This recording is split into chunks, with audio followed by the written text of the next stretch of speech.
The Pokemon Nuzlocke Challenge is a fun way to play through a Pokemon campaign where you can add different types of hidden rules you set for yourself to make your playthrough sometimes more difficult, but definitely more interesting. Now, I'm not the best Pokemon player. Heck, I barely know like half the weakness chart by heart.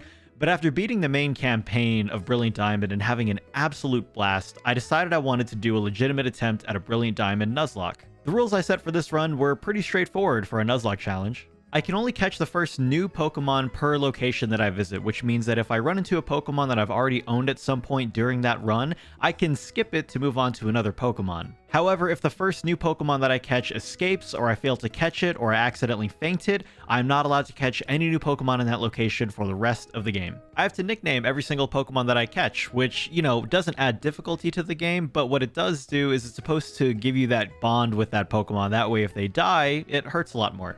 Speaking of which, if a Pokemon faints at any point during this run, it is considered to actually have died instead and will be sent to a very special box where I put all the Pokemon that have fainted during the run to show that they can't be used anymore.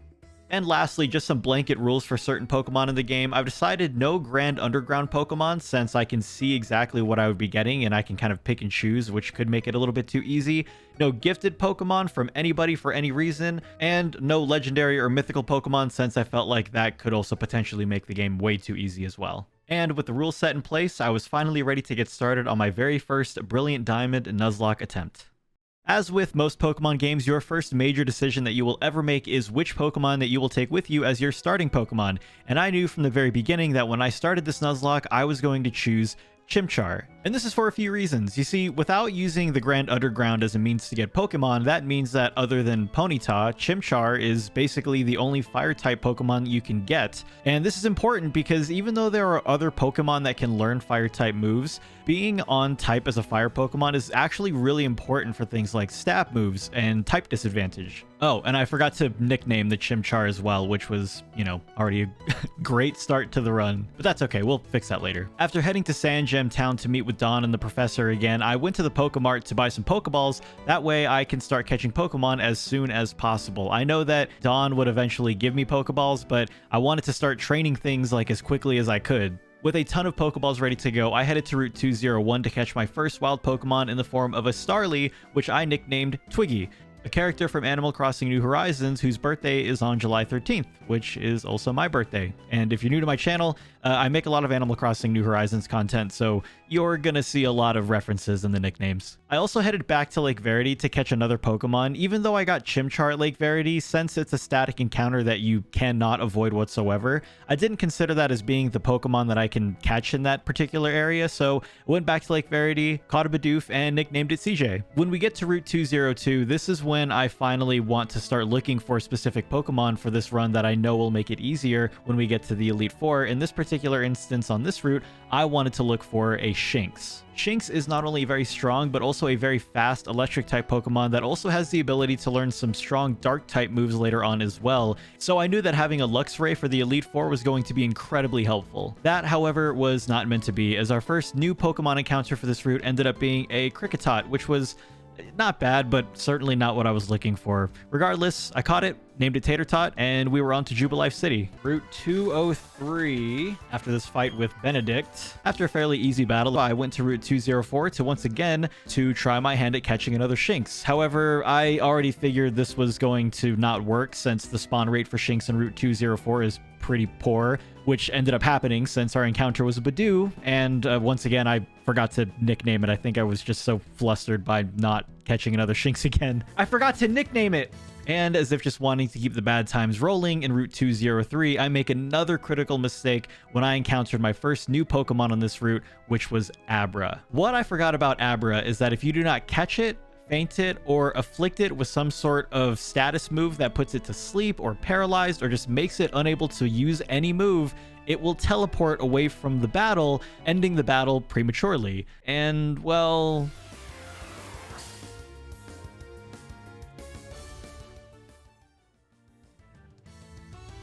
I forgot about the teleport. So Abra was gone, and since I can only catch the first new Pokemon I encounter in each location, meant that I couldn't catch any new Pokemon in this route, so I was basically one Pokemon short for the rest of the run. Well, actually, it's at least 2 Pokemon short. You see, after this, I headed to Oreburgh Gate, and my first encounter there was a Geodude. I decided that my Badoo could probably use Absorb and not kill it. However, I think I greatly overestimated that.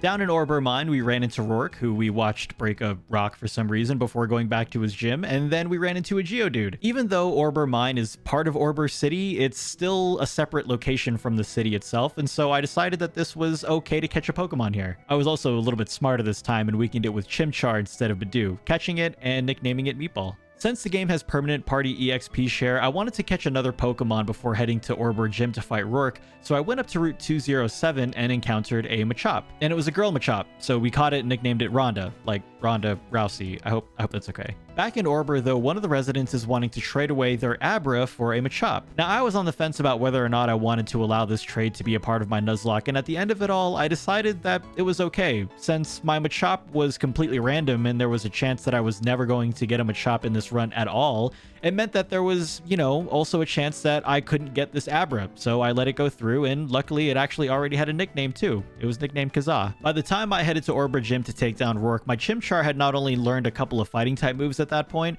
but it also evolved into a Monferno, now gaining the fighting type as well, which meant its fighting type moves were going to hit a lot harder, which meant that taking down all of these rock type Pokemon was a piece of cake. Afterwards, we teamed up with Dawn outside to take on some members of Team Galactic, headed to Floroma City where I picked up my Jirachi since I played Sword and Shield before, but of course I couldn't use this since it was a legendary, and then we went to Valley Windworks. Here, I encountered and caught a Pachirisu, which for now was going to have to do as my Luxray replacement. Not ideal, but it's the best I had at the time. Beating the Team Galactic members back in Floroma City is how you get the key to get into the Valley Windworks building, at which point you make your way to the top and fight Commander Mars. Now, I was kind of afraid of Commander Mars's Perugly. I was pretty sure that there was a chance that this was going to be a run ender, as I've always heard it called before, but luckily, just like I did with Rourke, I was able to power up Monferno's attack with Power Up Punch over and over again on her Zubat, and then when she finally sent Perugly out, one Mach Punch was all it took to take it down and win the fight. We continued our journey through Route 205 and encountered a Buizel, which I caught and I forgot to nickname again. I think it's like 3 Pokemon I forgot to nickname at this point. Lucario. I did it again, dude! I forgot to name it again! Okay, I have to remember to nickname these Pokemon when we get to that thing.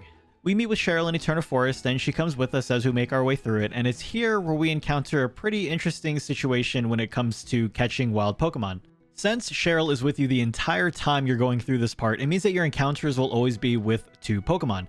Since this occurs at a later part of the game as well, it was decided at this point that if I'm in a location where I can catch a new Pokemon and they can only be encountered in doubles battles, then I could pick and choose which Pokemon to catch, assuming both were new. If only one was new, I could only catch that one, and if both were duplicates, then I could move on to a fresh encounter.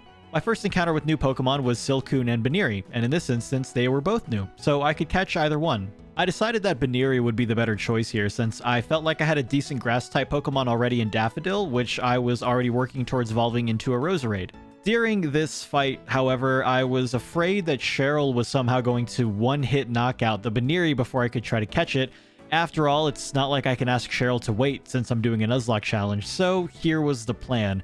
I was going to knock Cheryl's Chansey out and then catch the Baneri without any worry. The problem was, I was streaming this process at the time, and I was looking at Twitch chat when I made this decision. This caused me to become distracted, and when I went to choose the target of my attack, I chose wrong. No! What did I do? I chose the wrong thing! No! Oh! And so, once again, we made it through another new location with no new Pokemon. We said goodbye to Cheryl, got back onto Route 205, and made it into Eterna City. Went to Route 211 really quick, caught a Chingling, I named it Jingle, and just straight into Eterna City Gym. The leader of this gym, Gardenia, uses Grass-type Pokemon, and my starter Pokemon was a Fire-type and was pretty well leveled at this point, so you can already tell how this one went. Eterna City is actually also where the nickname raider is too, so I can remedy the past mistakes that I had made by not nicknaming some of my Pokemon. Another Team Galactic building was cleared out, I got on my brand new bike, traveled down Cycling Road to get to Route 206, and for some reason forgot to catch a Pokemon here. Listen to Cyrus and Mount Coronet spew off some nonsense about time and space or something about taking over the world. I don't know. It's hard to take him seriously when he looks like this. And made it to Hearthhome. And I also went to Verity Park to pick up an amulet coin. The reason I did that is because there is a brother-sister doubles battle that you can easily farm using your Versus Seeker for about 26,000 Pokédollars each time. You'll see them later on. Route 209 is when I catch a Pokemon that I am incredibly excited about having on the team, and that is a Chansey. Chansey has a big health pool and a lot of special defense, meaning that Chansey is an ideal Pokemon to use if you ever need to stall in the middle of a fight to heal up your other Pokemon. Obviously, Chansey would still have a problem with physical attacks, but still, having a stall for at least special attacks is incredibly useful. And in Route 210, I was able to luckily catch a Ponyta as well. As I mentioned in the beginning, Ponyta is the only other fire-type Pokemon that you can catch outside of the Pokemon that you can catch in the Grand Underground, which meant that Ponyta was a decent replacement if something were to happen to Tianshang, which hopefully was never going to happen. The route just before Veilstone, Route 215, was also pretty awkward. You see, as I mentioned before, I can't catch Pokemon that I've already owned before because of the dupes clause. And in Route 215, I've already owned every single Pokemon that you can find here, which meant, unfortunately, there were no Pokemon I could catch here at all. When I finally made it to Veilstone, I went to the department store to buy a ton of the useful TMs for later fights, such as Thunderbolt and Flamethrower, and then just headed straight to the gym. The gym leader here, Maylene, focuses primarily on fighting-type Pokemon, which are weak to flying moves, so my plan here was to use Twiggy the entire time, who at this point had evolved into a Staravia. As I fought the trainers in the gym on the way to Maylene, however, there was a problem. You see, I thought during one fight in particular that Twiggy was going to be able to one-hit KO a Machoke, who then used Revenge.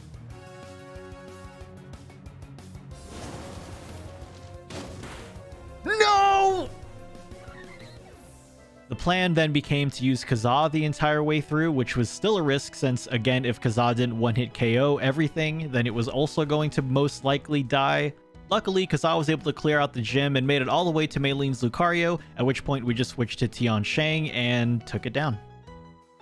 Back in Veilstone, we once again helped Dawn against the pesky Team Galactic, who have, I guess, stolen her Pokedex at this point, and then make our way to Pastoria City, catching 3 Pokemon on the way there. In Route 214, I encountered a Stunky, which I named Tony Stank. At the Valor Lakefront, I caught a Girafarig and named it Jafrina. And in Route 213, I encountered a Shellos and nicknamed it Tiny. Shellos kind of looks like a snail, and one of my Twitch viewers, the Tiny Snail, was in chat at the time, so it just kind of made sense, so yeah. The gym leader in Pastoria City, Crasher Wake, focuses primarily on using water Pokemon, and by this point Marshall had been pretty well leveled, so I figured that Marshall could probably sweep the entire gym, no problem. So when I got to Pastoria City, I headed straight there and just started going through all the trainers. And as expected, Marshall performed wonderfully, beating every trainer and even getting through some of Crasher Wake's initial Pokemon, no problem.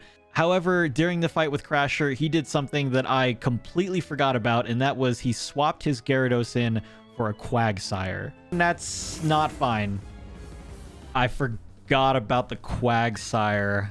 Since Quagsire is both water and ground type, it meant that the only useful thing I could do was to use a grass type Pokemon, which I didn't have at the time. So my plan to survive this encounter was to switch to Cadbury to tank as much damage as possible, sing the Quagsire to sleep, and then hopefully chip it down enough with Echoed Voice, which surprisingly worked. After that, Marshall came back in to finish the Gyarados, but not without a little heart attack to go with it. That didn't kill you?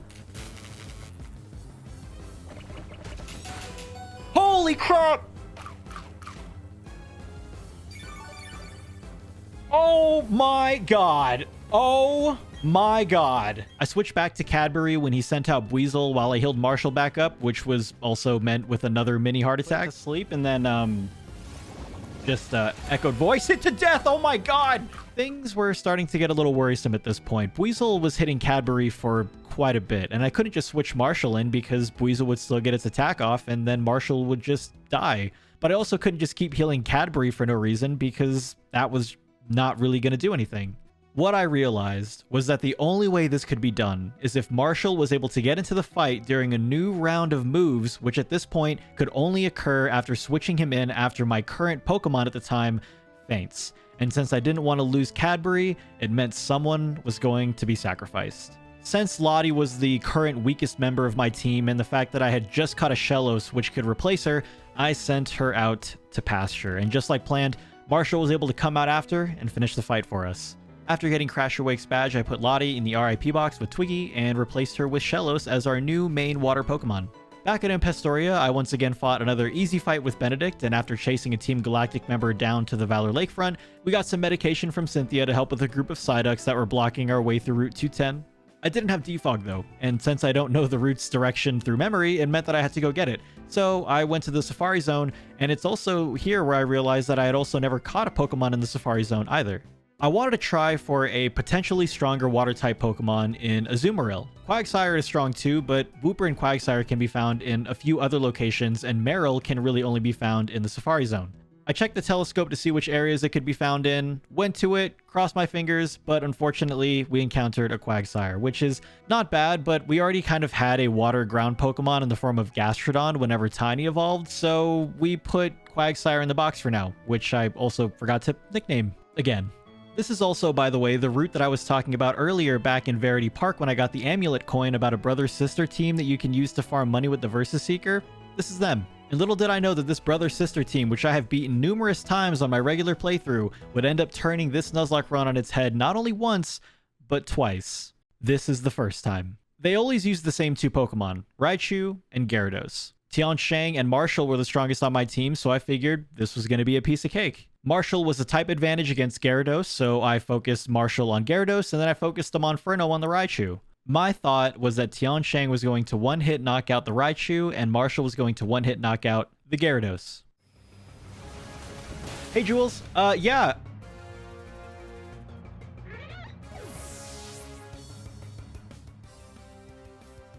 What? Marshall was supposed to take care of this Gyarados, man. It wasn't supposed to happen like that. So in a battle that should have just been just another battle, just another way to make money, another way to get experience, we have lost our most important Pokemon for this run. Tianshang was sent to the RIP box, and we replaced him with Seabiscuit. Luckily, we were able to catch Seabiscuit earlier, but we were now many steps behind.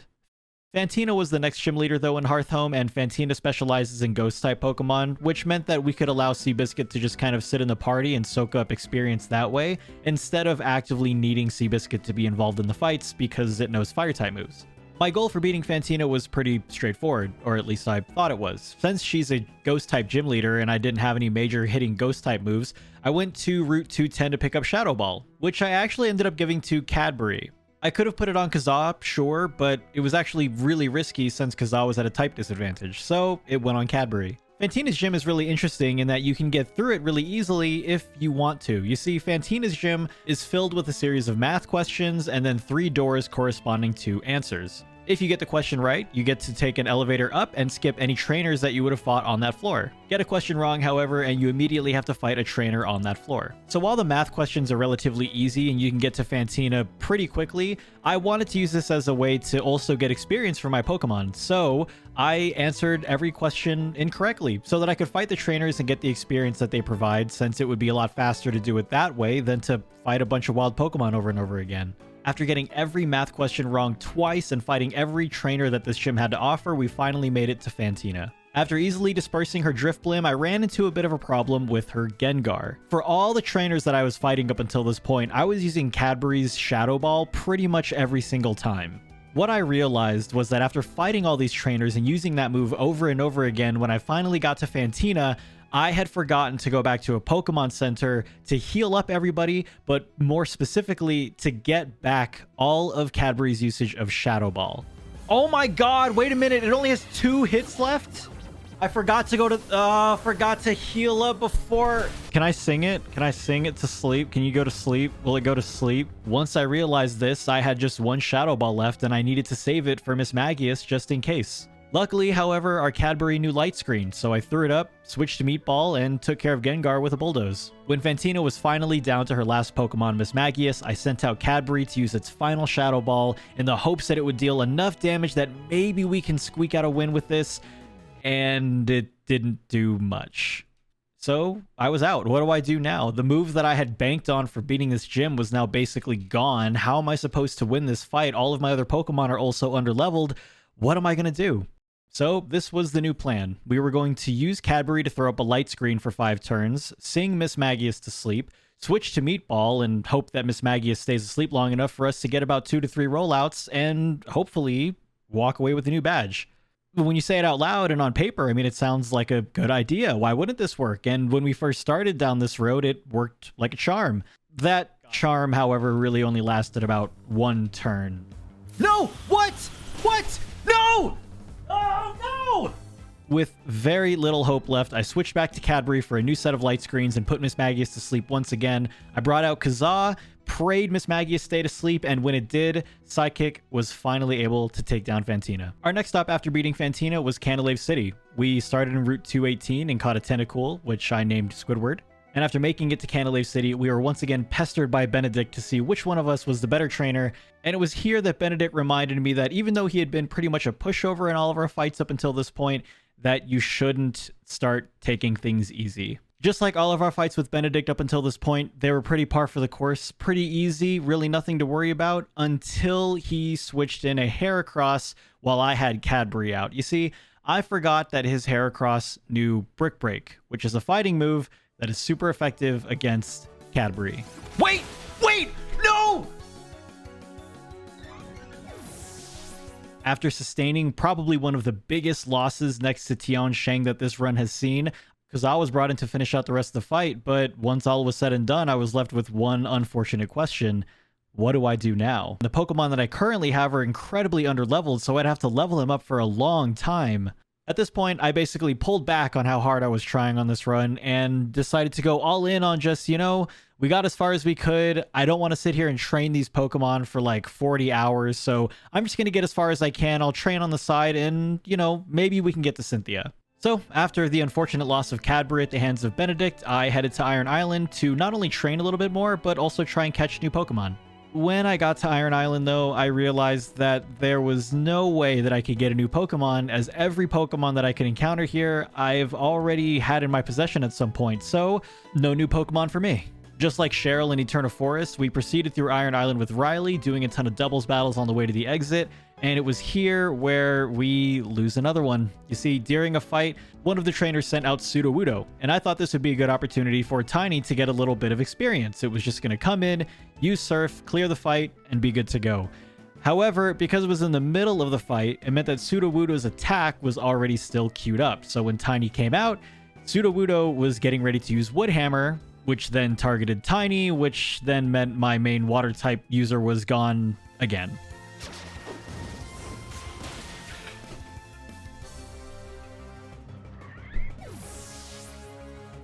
I was still able to make it through Iron Island no problem, and at the end of it, Riley gives you an egg. However, this egg contains Riolu, and since I consider this a static encounter, since the only thing you need to do to get this egg is to basically just survive until the very end, I decided I wasn't going to use Riolu or its evolution Lucario for this run at all.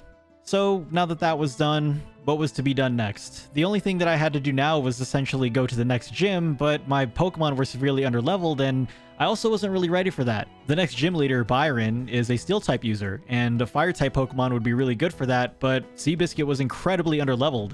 So I figured this would be a good opportunity for me to do a little bit of training, and I decided that I would train in the Grand Underground. Since the level of Grand Underground Pokemon scales with your progression in the game, I figured this would be a decent and efficient challenge for my Pokemon to get them leveled fairly quickly without wasting too much time. But just like every simple, seemingly menial task that I've done in this run thus far, this was not protected from being met with tragedy. During the training, I fought a Graveler in the hopes of training Daffodil up. That way, when its happiness was high enough and it finally evolved into a Roselia, and then I would finally evolve it into a Roserade, it would be good enough for the Elite Four. But apparently, Gravelers at around level 37 may or may not know the move Self-Destruct, which would not only take out the Graveler, but also my really only good Grass-type Pokemon that I have. And, well, you can see where this is going. It's not going to explode. It'll be fine.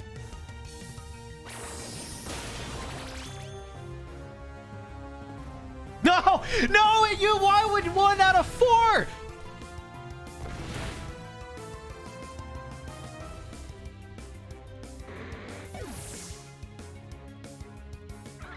At that point, I just wanted to leave the Grand Underground. I'd basically been training under there for like 2 hours to have this happen. I was like, you know what? I'm not going to do this anymore. I'm just going to go fight those twins that I was fighting earlier for money, and it gives decent experience, so why not? And this went okay for like 20 minutes until Kazaa had got up to level 51. And something that I had not had to deal with in such a long time ended up turning into Kazaa's demise. Do you remember a long time ago when I traded Machop away to an NPC to get Kazaa back in Orber City?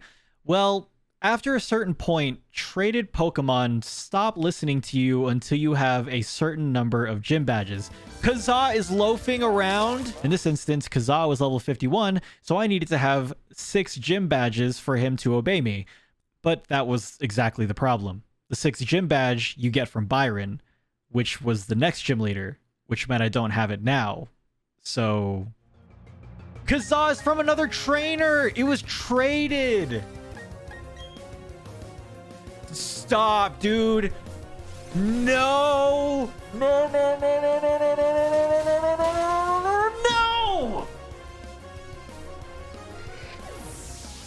At this point, I just gave up with the training. I said, you know what? Let's just go fight Byron and let's just see what happens. And it actually went surprisingly well. Seabiscuit had evolved into a Rapidash at that point and was able to take care of Byron's Bronzer and Steelix no problem.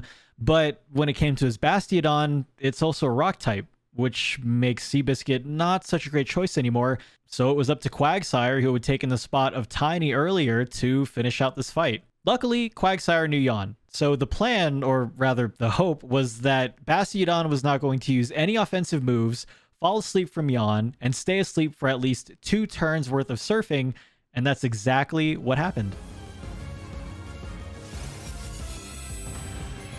It's gonna take a while. Stay asleep. With Byron defeated, our run was somehow still alive. We need a fire type.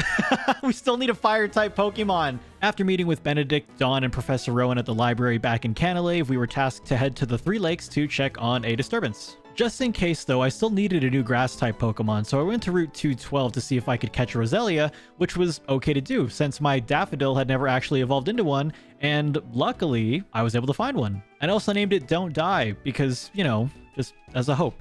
Taking care of the first 2 lakes was really easy. We took care of Commander Saturn in Lake Valor, and then Commander Mars in Lake Verity. The last lake to check on was Lake Acuity near Snow Point City. But before you can get to Lake Acuity, you have to beat Candace, the gym leader of Snow Point City, who focuses on Ice-type Pokemon. Candace's highest level Pokemon, an Obama Snow, was only level 42, so I figured that even at a level disadvantage that the type advantage moves could get us through the fight with relative ease, albeit most likely at the cost of 1 or 2 Pokemon. Basically, I just was so tired of grinding for levels, I was just gonna see how far we could get, and the losses were just gonna have to come. And for the most part, the relative ease was there, or at least that's how it started. After taking down her Snover and Sneasel, I realized I didn't have a decent way to combat her Medicham, since its only weakness is Ghost, Flying, and Fairy, all of which none of my Pokemon knew any moves for. So my hope was to send out Tony Stank, maybe get a Toxic out, and pray for some misses on Medicham's part, which didn't happen at all. Oh my god!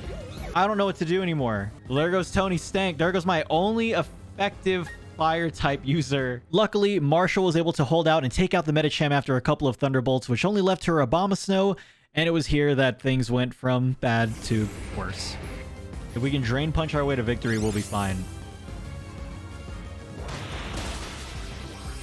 That was actually a lot. I thought it was going to do way less than that. I think we have it. I think we're good. Oh! No! Oh my god! He survived with 2 HP, but the hail! This is a... Oh, this gym is taking everything from us. We're losing everybody! Oh no! We just got MC Hammer. Oh my god. Oh no. Oh, it has Giga Drain.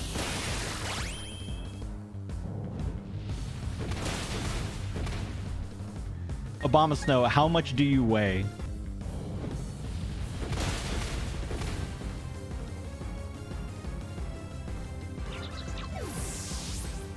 Oh, I can't even do it that way. So I have to put Tony Stank, rest in peace. Dots, rest in peace. Marshall. Marshall was such an MVP for a while. Rest in peace. MC Hammer. RIP. Fs. Don't die. Don't die. And then, of course, Achu. RIP to the whole crew.